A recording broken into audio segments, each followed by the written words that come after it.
Good morning সবাইকে। সবাই কেমন আছো? আশা করি সবাই অনেক ভালো আছো, আমিও অনেক ভালো আছি। তো এখন বাজে সকাল 6:30। দেখো আমি ছেলেকে রেডি করে নিয়েছি, চলো ওকে স্কুলে রেখে দিয়ে আসি।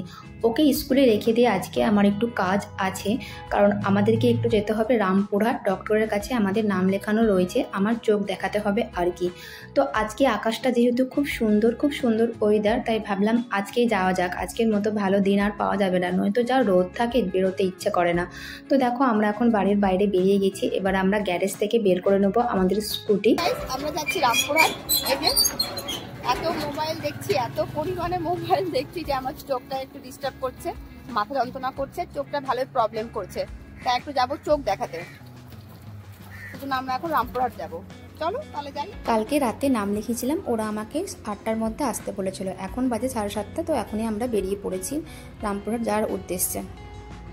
নলহাটিতে রেল গেট খোলা পাওয়া ভাগ্যের ব্যাপার, তো সেজন্য আমরা এই বাইপাস দিয়ে যাচ্ছি, একটু ঘুরে যেতে হবে আর কি।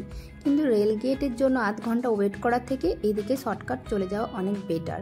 তো আমরা এখন বাইপাস পার করলাম, আর দেখো এভাবে রোড দিয়ে আস্তে আস্তে আমরা কিন্তু এসে পৌঁছেও গেছি রামপুরহাটের আই কেয়ার সেন্টার।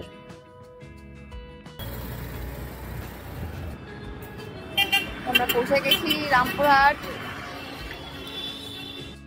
তো আমরা পৌঁছে গেছি Rampurhat Meera eye care centre. চলো ভেতরে যাওয়া যাক। আজকে কিন্তু প্রচণ্ড হাওয়া দিচ্ছিল।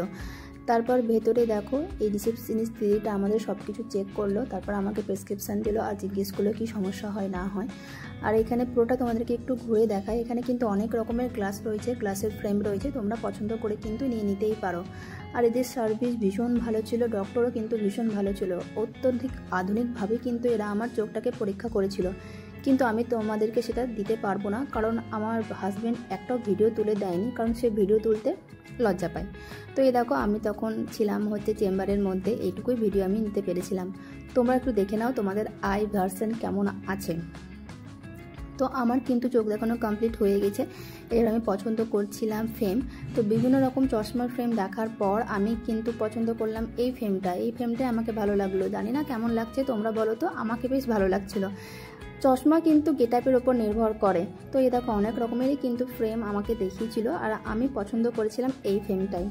তো চশমার ফ্রেমটা কেমন হয়েছে তোমরা আমাকে অবশ্যই কমেন্ট করে জানিও। আর দেখো আমার হাজব্যান্ড যখন গেছিলো চোখ দেখাতে, তখন আমি কিন্তু কিছু ভিডিও করেছিলাম। বিভিন্ন পদ্ধতিতে কিন্তু চোখ দেখছিল ভীষণভাবে, অনেক যন্ত্র ব্যবহার করে অনেকক্ষণ টাইম নিয়ে কিন্তু চোখ দেখছিল। তাই রামপুরহাটে তোমরা যারা আছো তারা কিন্তু এই ডক্টরের সঙ্গে কথা বলতে পারো, এই মীরা আই কেয়ার সেন্টারে যেতে পারো। ভীষণই ভালোভাবে তোমাদের চোখে এখানে পরীক্ষা চলো 9:30 বাজে, 10টার মধ্যে আবার ছেলেকে আনতে যেতে হবে। আজকের মতো ভিডিওটি এখানে শেষ করছি।